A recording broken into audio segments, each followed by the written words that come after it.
एक बार प्रेम से बोलो, कार्तिक महात्म की जय, कृष्ण भगवान की जय, राधा रानी की जय। नारद जी ने कहा, एक समय जलंधर अपनी पत्नी सहित असुरों से सम्मानित हो सभा में बैठा था, तो परम कीर्तिमान श्री शुक्राचार्य जी वहाँ पहुँचे, जिनके तेज से सब दिशाएं प्रकाशित हो गई। गुरु जी को आता देख असुरों सहित सागर पुत्र ने उठकर बड़े आदर से उनको प्रणाम किया। तेजस्वी शुक्राचार्य जी ने सबको आशीर्वाद दिया। फिर एक आसन पर बैठकर सब दैत्य भी यथास्थान पर बैठ गए। देखिए, पहले असुर असुर तो थे, ये बात तो सही है, लेकिन शिष्टाचार तो था, संस्कार तो था। अपने हक के लिए वो लोग लड़ रहे थे, क्यों न लड़ेंगे। देवता लोग तो कुछ करते थे नहीं, केवल त्राही माम करके भगवान विष्णु के यहाँ चले जाते थे। लेकिन असुर लोग तपस्या कर करके वरदान ले करके बलवान हुए हैं, तो अपना हक से बलवान हुए हैं, बहुत कुछ कर लेने के बाद बलवान हुए हैं, तो राजा बने, तो इसमें सोचने की क्या बात है। जब उनके गुरु जी गए तो सब सभासद में असुर बैठा था, उठकर खड़ा हो गया जलंधर। उसके साथ साथ सभासद में जितने बैठने वाले थे सारे लोग खड़े हो गए। देखिए, पहले कितना शिष्टाचार था कि बड़े आदमी मुझसे आ रहे थे, मुझे खड़ा हो जाना चाहिए। मुझे कहने का मतलब ये है कि हम लोग अपने लोग शिष्टाचार दिनों पर दिन भूले जा रहे हैं, जो कि बहुत सारी गलतियां हैं। जब अपने से श्रेष्ठ आदमी आए तो हमें कम से कम उठ के खड़े हो जाना चाहिए। उसे बिठा करके वो कहे बैठने के लिए तो बैठना चाहिए, उसकी नहीं तो आदर मान सम्मान में लगे रहना चाहिए। लेकिन अब कहाँ, अब तो जितनी ही लड़कियों के पढ़ाया जा रहा है उतना ही संस्कारहीन हो जा रही हैं। अपने पढ़ाई की, अपने किताब विद्या में की पढ़ाई में मद मस्त रहते हैं, लड़का हो या लड़की। अब तो संस्कार बहुत दूर हो गया है। उठेंगे कहाँ से, बैठे रहेंगे, और न तो बड़े बुजुर्ग कुछ कहेंगे तो जबान लड़ाएंगे, उल्टे सीधे तर्क वितर्क की बातें करेंगे। अच्छी बातों को काट करके जो उन्हें अच्छा लगेगा वही उसी को अच्छा समझेंगे और उसी के अनुसार उदाहरण देंगे। इसलिए भी हम कहना चाहेंगे इसके साथ साथ कि आप सब, जो आपको अपने से बड़े आदमी की जो बात काटने की क्षमता रख रहा हो, तो बहुत कुछ करने की वो क्षमता रखेगा और बहुत सोच समझ कर बोल रहा है, तो वहाँ पर आप अपमानित मत होइए, वहाँ से चुपचाप चले जाइए या वहीं से बात को बंद कर दीजिए। समझदारी इसी में है कि चलो भाई, तुम्हारी ही जीत, हम गलत हैं, तुम जो कह रहे हो वही सही है, इसी में भलाई है। इसी से बात वहीं पर समाप्त हो जाती है, और नहीं तो बात आगे बढ़ती जाएगी तो उसे क्या फ़ायदा, और नहीं तो टेंशन होगा। अब गाथा की तरफ आगे बढ़ते हैं। तो यही पराक्रमी कर जलंधर कर रहा था। शुक्राचार्य जलंधर होगा, पैदा हो महापराक्रमी महावीर। ये तो पढ़ें, इसमें आशीर्वाद दिया। फिर एक आसन पर बैठकर सब दैत्यों भी यथास्थान पर बैठ गए, और सागर पुत्र ने नम्रता से यह प्रश्न किया, हे गुरुजी, राहु का सिर किसने काटा था?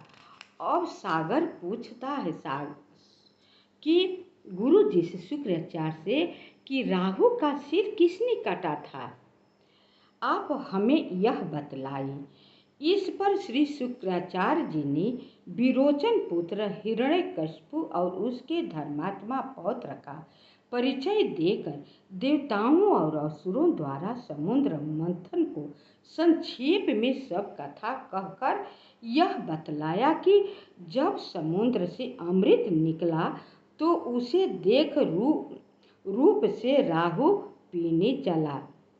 देव रूप से जब अमृत निकला तो विष्णु भगवान मोहिनी रूप धारण करके अमृत पिला रहे थे देवलोक के और मदिरा पिला रहे थे असुरों को। ये बात समझ गया राहु, तो क्या किया कि देवलोक की पंक्ति अलग थी, असुर को पंक्ति अलग थी, तो वो देव रूप धारण करके तुरंत देव रूप में जा बैठ गया। तो उसे देव रूप से राहु ने पीने चला। इस पर इंद्र के पक्षपाती भगवान विष्णु ने राहु का सिर काट डाला। यह सुनने के साथ ही जलंधर के नेत्र लाल हो गए। उसने बड़ा क्रोध किया, फिर अपने धसमर नामक दूत को बुलाकर गुरु से का कहा हुआ सब वृत्तांत सुनाया और उसे आज्ञा दी, तुम शीघ्र ही इंद्रपुरी में जाकर इंद्र को मेरी शरण में लाओ।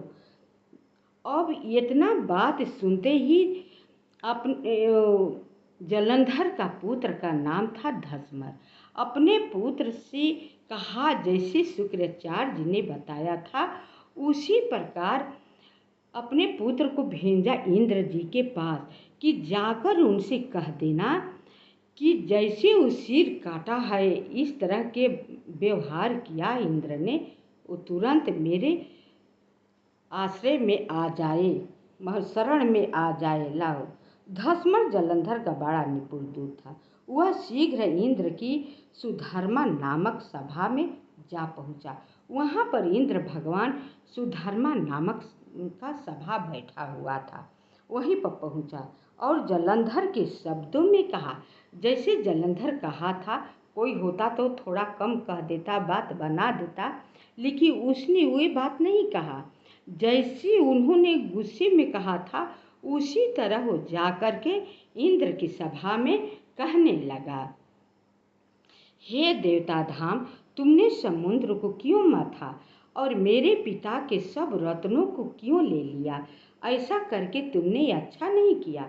यदि तुम अपना भला चाहता है तो उन सब रत्नों सहित देवताओं के साथ मेरी शरण आ, अन्यथा हे सुराधाम, मैं सत्य कहता हूँ कि तेरा राज्य ध्वंस हो जाएगा।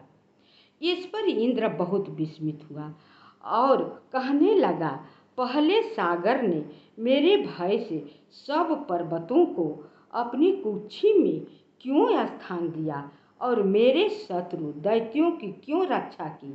इसी कारण मैंने उनके सब रत्न हरण किए हैं। मैं भी सत्य कहता हूँ कि मेरी द्रोही सुखी नहीं रह सकता। इंद्र की बात सुनकर वह दूत शीघ्र ही जलंधर के पास आया और सब बातें उसे कह सुनाई, जिन्हें सुनते ही वह दैत्य मारे क्रोध के अपने होठ काटने लगा और देवताओं को जीतने के लिए उसने उद्योग आरंभ किया। फिर तो सब दिशाओं तथा पाताल से सैकड़ों दैत्य उसके पास पहुंच गए। शुंभ निशुंभ सेनापतियों को साथ लेकर जलंधर इंद्र से युद्ध करने लगा। शीघ्र ही इंद्र के नंदन वन में उसने अपनी विशाल सेना उतार दी। वीरों की शंख ध्वनि और घोर गर्जन से इंद्रपुरी गूंज उठी। अमरावती छोड़ देवता उनसे युद्ध करने चले। भयानक मार काट हुई। दोनों पक्षों के आचार्य अपने अपने मृतकों को जिलाने लगे। असुरों के आचार्य गुरु शुक्र अपनी मृत संजीवनी विद्या से और देवगुरु बृहस्पति द्रोणगिरि से औषधि लाकर मुर्दों को जिलाते रहे। अब इतना घमासान युद्ध हो गया इंद्र भगवान सब देवता लोग से और जलंधर की सेना से कि मार काट होने लगी, सब मरने लगे। उधर का भी पक्ष इधर का भी पक्ष। तो उधर का शुक्राचार्य जी संजीवनी विद्या जानते थे तो अपने मरने वाले को सबको जिंदा कर देते थे, लेकिन इधर बृहस्पति भगवान जड़ी बूटियों से देवता लोग को जिंदा कर रहे थे। मृत संजीवनी द्रोणगिरी पर संजीवनी औषधि लाकर मुर्दों को जिलाते रहे। गिरी पर औषधि थी जिंदा कराने वाली, जिलाते रहे। इस पर जलंधर ने अपने गुरु शुक्राचार्य जी से क्रुद्ध होकर कहा, मेरे हाथ से मरे हुए देवता जी कैसे जाते हैं? जिलाने वाली विद्या तो सब आपके पास ही है, फिर यह क्या बात है? अब जिंदा देवता लोग के देख करके जलंधर परेशान हो जाता है। अपने गुरु से कहता है कि मेरा मारा हुआ देवता कैसे जिंदा हो जाते हैं? जिंदा करने वाली संजीवनी विद्या तो आपके पास है, फिर भी देवता कैसे जिंदा हो रहे हैं? इस पर श्री शुक्राचार्य जी ने देवगुरु बृहस्पति जी के द्वारा द्रोणागिरी से औषधि लाकर देवताओं के जिलाने की बात कह दी। यह सुनकर जलंधर और भी क्रोध हो गया।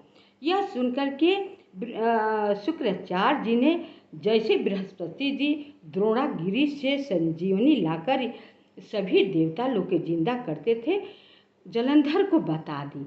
यह बात सुन करके जलंधर और क्रोध में हो गया। श्री शुक्राचार्य जी ने कहा, क्रोध क्यों होते हो? यदि शक्ति हो तो द्रोणगिरी पर्वत को उखाड़ कर समुद्र में फेंक दो, तब मेरे कथन की सत्यता प्रमाणित हो जाएगी। इस पर जलंधर क्रुद्ध होकर शीघ्र ही द्रोणागिरी पर्वत के पास जा पहुंचा और अपनी भुजाओं द्वारा उसे जड़ से उखाड़ कर समुद्र में फेंक दिया। यह भगवान शंकर का तेज था, इसमें जलंधर की कोई विचित्रता नहीं। पश्चात यह सागर पुत्र युद्ध भूमि में आकर खड़े वेग से देवताओं का संहार करने लगा। जब बृहस्पति औषधि लेने के लिए द्रोणागिरी पर्वत पर पहुँचे तो द्रोणागिरी की जगह पर वहाँ पर मैदान था, सूना मैदान था। वो तो पर्वत ही उखाड़ कर समुद्र में फेंक दिया था। जब बृहस्पति जी गए कि देवता लोग को हम जिला दिए औषधि लाने के लिए, तो सूना मैदान पाया। वह भयभीत होकर देवताओं के पास आए और कहा कि युद्ध बंद कर दो, तुम लोग अब जलंधर को नहीं जीत सकोगे। पहले इंद्र ने जो भगवान शंकर का अपमान किया था, यह उसी का फल है। यह सुनकर देवता युद्ध की आशा त्याग अत्यंत ही व्याकुल हो इधर उधर भाग निकले। सिंधु सुत निर्भय होकर अमरावती में प्रविष्ट हो गया। इधर आदि देवताओं ने गुफाओं में शरण ली। सब देवता लोग भाग गए। विष्णु भगवान समुद्र में आराम से लेटे रहे।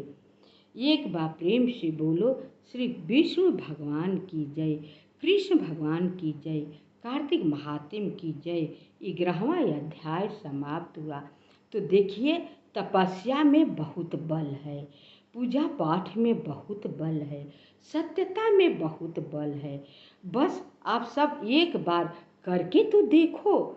आप सबको देवता लोग परास्त हो जाते हैं, पनाह मान जाते हैं। मनुष्य ही तो एक ऐसी चीज़ है कि जो चाहे वो कर सकता है, लेकिन हम लोग अपने आप को माया के जंजाल में अधिक से अधिक फंसा कर रखे हैं।